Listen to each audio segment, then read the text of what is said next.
जहाँ तक दो बिल हैं वो तो है सिर्फ एंड सिर्फ किसान विरोधी, आड़ती विरोधी, पल्लेदार विरोधी। जो थर्ड एक्ट है essential commodity act, it is less dangerous for farmer, more dangerous for the remaining people of the India. वो अध्यादेशों का विरोध हो रहा है। एक देश में तो ऐसा किया गया, प्रधानमंत्री का पुतला बनाकर उसके गले में जुतियों की माला डालकर उसके ऊपर चित्रपट की गई। इसको ये तो ना बीजेपी झूठ का पलंदा है जी, ये सरासर झूठ बोलती है। पहले तो मैं आपको ये बताना चाहूँगा, हम किसान यूनियन के मंच पे ऐसे किसी भी आदमी को बोलने की इजाज़त नहीं देते जो किसान इन 3 अध्यादेशों के अलावा कोई और बात करे। दूसरी बात रही कि जिन्होंने देश के किसान जवानों को गो बैक के नारे लगाए हैं, मैं कहता हूँ उससे बड़ा देश का दुश्मन कोई हो नहीं सकता है। हमारी फौज हमारे देश का मान है, हमारे देश की शान है। और जो किसानों के प्रदर्शन में खालिस्तान जिंदाबाद के नारे लगे, हम इसके सरासर हम इसका विरोध करते हैं।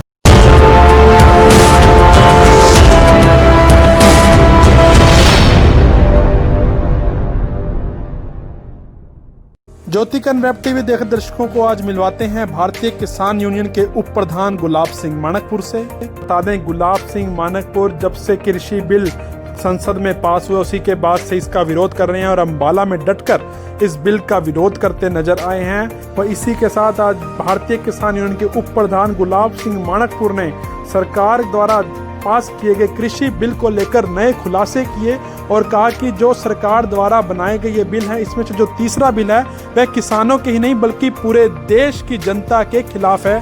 तो आइए आपको सुनाते हैं भारतीय किसान यूनियन के उप प्रधान गुलाब सिंह मानकपुर ने ज्योतिकन से बातचीत करते हुए क्या कुछ कहा। आज हमारे साथ भारतीय किसान यूनियन के जिला उप प्रधान गुलाब सिंह मानकपुर हैं। गुलाब सिंह मानकपुर जो गुरनाम सिंह चूड़नी जो भारतीय किसान यूनियन के हरियाणा के अध्यक्ष हैं, उनके नेतृत्व में अम्बाड़ा जिला की कमान गुलाब सिंह मानकपुर के हाथ में है और किसानों के हितों और हकों की लड़ाई सड़कों पर धरनों प्रदर्शनों के माध्यम से दिन रात आप गुलाब सिंह मानकपुर जी लड़ रहे हैं और इन्होंने किसानों का विश्वास जीतने का सफल प्रयास किया। आज गुलाब सिंह मानकपुर हमारे बीच हैं। ज्योतिकन वेब टीवी गुलाब सिंह मानकपुर जी आपका स्वागत करता है।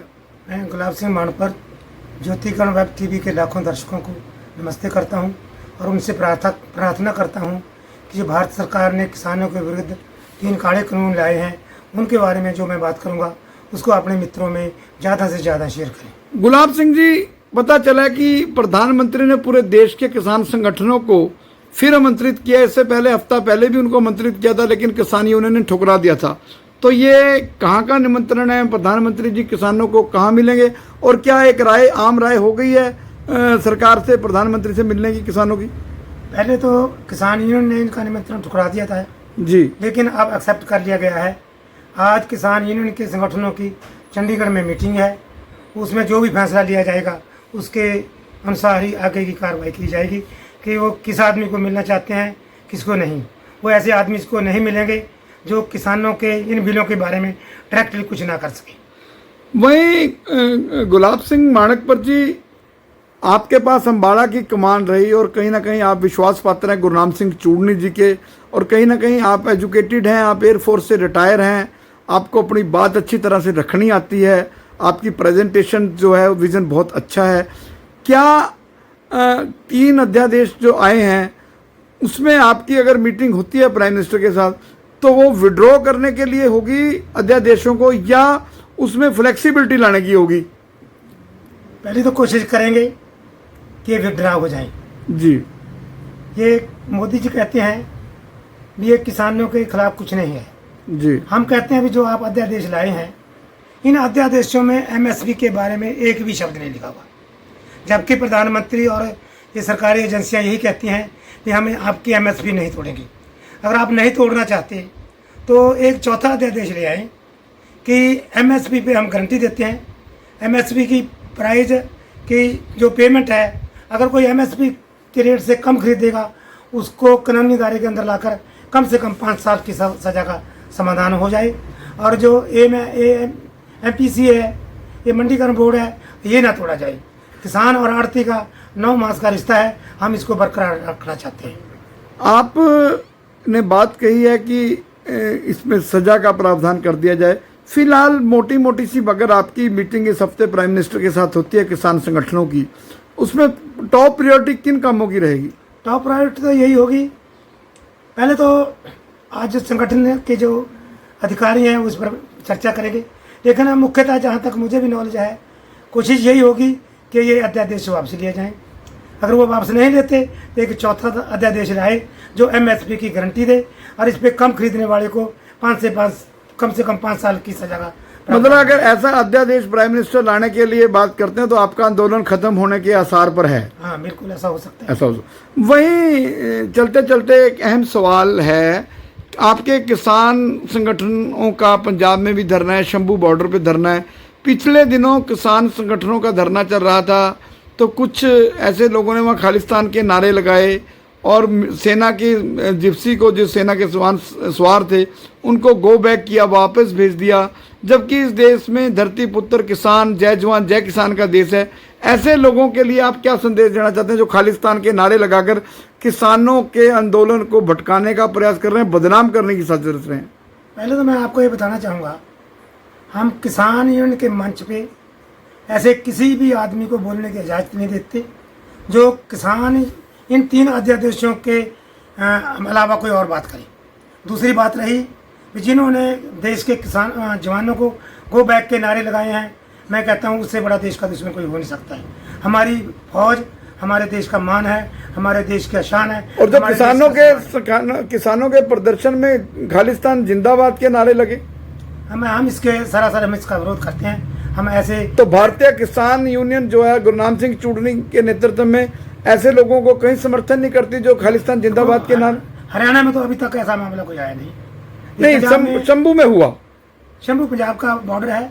नहीं, आप उसकी निंदा पंजाब वाले जो खालिस्तान के नारे लगाए वहाँ किसान बैठे थे, आप उनकी ऐसे लोगों की निंदा करते हैं? बिल्कुल करते हैं। तो आप फिलहाल भारत की सरकार को, प्रधानमंत्री को क्या संदेश देना चाहते हैं जिनको 14 में और 19 में देश के किसानों ने खुलकर समर्थन दिया? अब आप उनके लिए क्या संदेश ज्योतिगण वेब टीवी के माध्यम से प्राइम मिनिस्टर को सीधे तौर पर देना चाहेंगे? मैं तो आपको शॉर्ट में समझाना चाहता हूँ, आपके माध्यम से देशवासियों को बताना चाहता हूँ कि प्रधानमंत्री को, मोदी को प्रधानमंत्री बनाने में, बीजेपी को सत्ता लाने में किसानों का और जवानों का बहुत बड़ा योगदान था। अब मोदी ने जवानों के साथ वादा किया था 1 रैंक 1 पेंशन देने का, वो उससे भी मुकर गया है। ये सरासर झूठ बोलता है कि हमने 1 रैंक 1 पेंशन दे दी है। अगर हमें 1 रैंक 1 पेंशन दे दी होती तो हमारा सुप्रीम कोर्ट में केस लंबित क्यों होता? दूसरी बात, किसानों के साथ इसने वादा किया था अगर मैं प्रधानमंत्री बनता हूँ पहली मीटिंग में अपनी कलम से किसानों का कर्जा मुक्त कर दूंगा और स्वामीनाथन रिपोर्ट C2 के अनुसार किसानों की उपज का उसको 1.5 गुना दूंगा। 1.5 गुना तो देना की बात बहुत दूर है। स्वामीनाथन रिपोर्ट तो बीच में लट गई। तो स्वामीनाथन रिपोर्ट के अनुसार आज जो हरियाणा एग्रीकल्चर यूनिवर्सिटी का रेट है उपज का वो 26,000 रुपये क्विंटल है, तो उस पर 1.5 गुना 39,000 रुपये क्विंटल बनता है, लेकिन ये हमें 18,000 रुपये क्विंटल देने में भी आनाकानी कर रहा है। गुलाब सिंह जी, आपके आंदोलन को, हरियाणा के आंदोलन को, किसान आंदोलन को कांग्रेस आंदोलन बताया जा रहा है, इसके लिए आप क्या कहना चाहेंगे? देखो, ये तो ना बीजेपी झूठ का पलंदा है जी। ये सरासर झूठ बोलती है। सारे देश में किसान संगठन इसके विरोध में है। सारा ये जितने अपने गायक हैं ये सब इसके विरोध में है। मैं हरियाणा की बात तो भारत देश की बात क्या करूं, बाहर मुल्कों में भी इन अध्यादेशों का विरोध हो रहा है। एक देश में तो ऐसा किया गया, प्रधानमंत्री का पुतला बनाकर उसके गले में जुतियों की माला डालकर उसके पर चित्र पेंट की गई। इससे बुरा इसका और असर क्या हो सकता है? ये थे गुलाब सिंह माणकपुर जी, जिन्होंने किसानों की बात बड़े बढ़िया करना चाहूँगा जी। इतना दूसरी बात ये कहूँगा, ये 3 अध्यादेश है ना, इनका जो किसान संगठन है ना वो सही तरीके से प्रचार नहीं कर रही। वो क्या है, ये सिर्फ इसको किसान विरोधी ही बता रहे हैं। जहाँ तक 2 बिल हैं वो तो है सिर्फ एंड सिर्फ किसान विरोधी, आड़ती विरोधी, पल्लेदार विरोधी। जो 3rd एक्ट है, essential commodity act, it is less the dangerous for farmer, more the dangerous for the remaining people of the India. वो कैसे?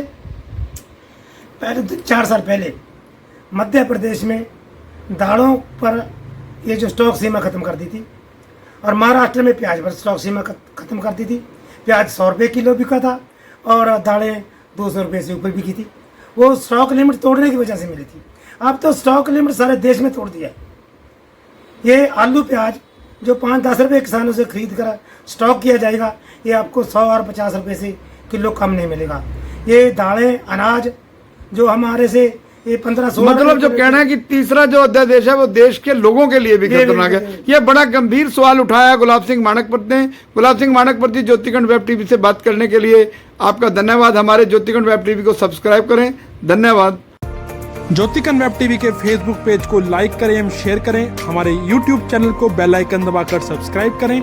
देश प्रदेश की हर ताजा खबर जानने के लिए हमारी वेबसाइट www.jyotikant.com पर लॉगिन करें।